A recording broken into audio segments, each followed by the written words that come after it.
C'est un roman qui est engagé à la fois d'un point de vue écologique, mais aussi d'un point de vue social, qui questionne la place de la femme dans la société actuelle et dans le futur. Le Grand 8, le podcast qui va et vient, le podcast qui crée du lien. Obsolète, c'est le dernier roman de Sophie Loubière. Il est paru en février 2024 chez Belfond Noir. Alors Sophie Loubière, c'est une auteure qu'on aime bien, c'est une auteure qui est nancéenne. Elle a écrit une dizaine de romans, de recueils de nouvelles, des fictions audio aussi. Et dans son œuvre, elle joue beaucoup avec les codes du roman noir et de la science-fiction.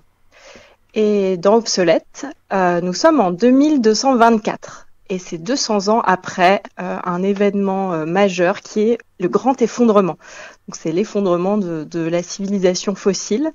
Alors l'humanité existe encore, même si le nombre d'humains a fortement diminué. Mais Sophie Loubière nous propose vraiment un futur désirable. La société est organisée autour de cellules familiales qui sont unies.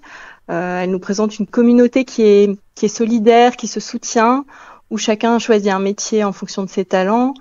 Elle parle aussi beaucoup de l'architecture des maisons, de l'organisation des villes qui a été repensée pour faire face aux défis climatiques, mais où le confort est vraiment présent.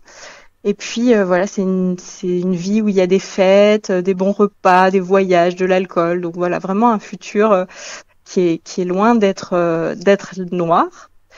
Mais au sein de cette société, il y a vraiment une aberration, c'est que les femmes après 50 ans sont considérées comme périmées et elles doivent quitter leur foyer pour permettre à leurs conjoints de construire à nouveau une famille et donc de soutenir la natalité. Donc elles partent pour ce qui s'appelle le grand recyclage et personne ne sait vraiment ce qui leur arrive après.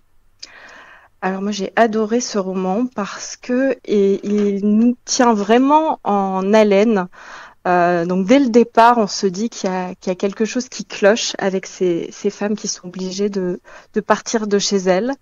En même temps, elle nous propose une autre intrigue un peu policière avec la disparition de 3 fillettes et on comprend pas pourquoi dans une société en fait où il n'y a plus d'armes, où il n'y a plus de violence, où l'empathie est enseignée dès l'école et voilà, on comprend pas ce qui est arrivé à ces fillettes. Donc il y a vraiment cette double intrigue qui nous tient en haleine.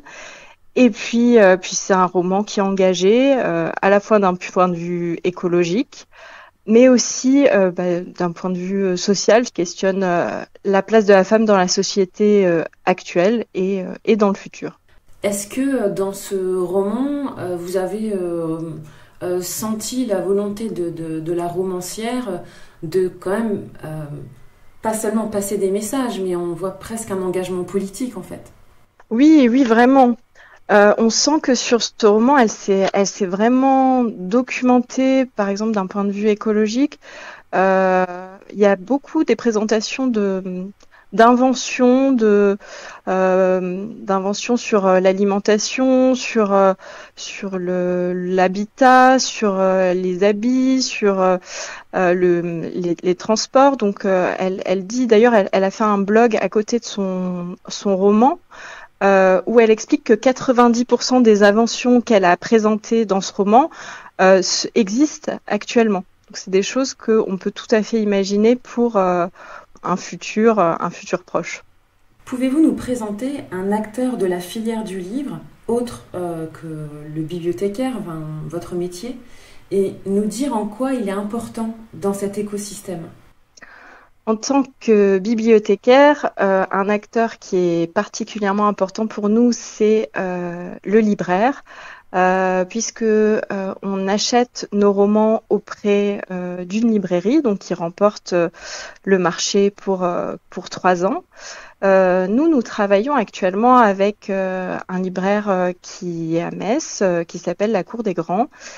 Et c'est un vrai plus de pouvoir dialoguer avec eux, notamment sur les auteurs que nous pourrions inviter dans le cadre de nos différents événements au cours de l'année. Ce sont aussi des professionnels qui nous font bénéficier de leurs conseils qui sont très précieux pour faire les acquisitions en bibliothèque. C'est également avec eux qu'on choisit les auteurs que nous invitons dans le cadre des festivals littéraires, puisque nous participons tous les ans au Livre à Metz qui a lieu en avril. Et leur action, leurs liens qui permettent, avec les autres acteurs de la chaîne du livre, donc avec les auteurs, les éditeurs, les organisateurs de festivals, est particulièrement précieux. Est-ce que à Metz, est-ce qu'il y a beaucoup de libraires? Quelle est l'activité sur ce secteur? Alors, à Metz, on a vraiment la chance d'avoir beaucoup de très belles librairies. Donc, il y a la Cour des Grands dont je vous ai parlé. Il y a aussi une librairie jeunesse qui s'appelle Le Préau. On a aussi plusieurs autres librairies au centre-ville, la très grosse Isler Haven. On a la librairie La Pensée Sauvage, la librairie Autour du Monde. Et il y a énormément de rencontres d'auteurs qui sont organisées dans ces librairies. Donc là, à partir de septembre, on va être très occupés pour aller assister aux différentes rencontres organisées par nos libraires. On a vraiment la chance à Metz d'avoir un tissu dans la chaîne du livre très, très dense. Dans les médiathèques de Metz, on a décidé de développer un axe sur les premiers romans. Donc à la rentrée littéraire, on invite chaque année un auteur de premier roman. Donc c'est toujours un peu un challenge de découvrir quel auteur on pourrait inviter entre des auteurs avec des maisons d'édition qu'on voudrait soutenir et puis des auteurs quand même qui auront un peu de presse, pourquoi pas des prix littéraires. Et cette année, grâce au conseil aussi de nos libraires, on a invité Célestin de Méhous, qui est publié aux éditions du Sous-Sol, qui est un auteur belge qui a écrit de la poésie. Et donc on le reçoit le 1er octobre pour parler de son roman Mythologie du point 12.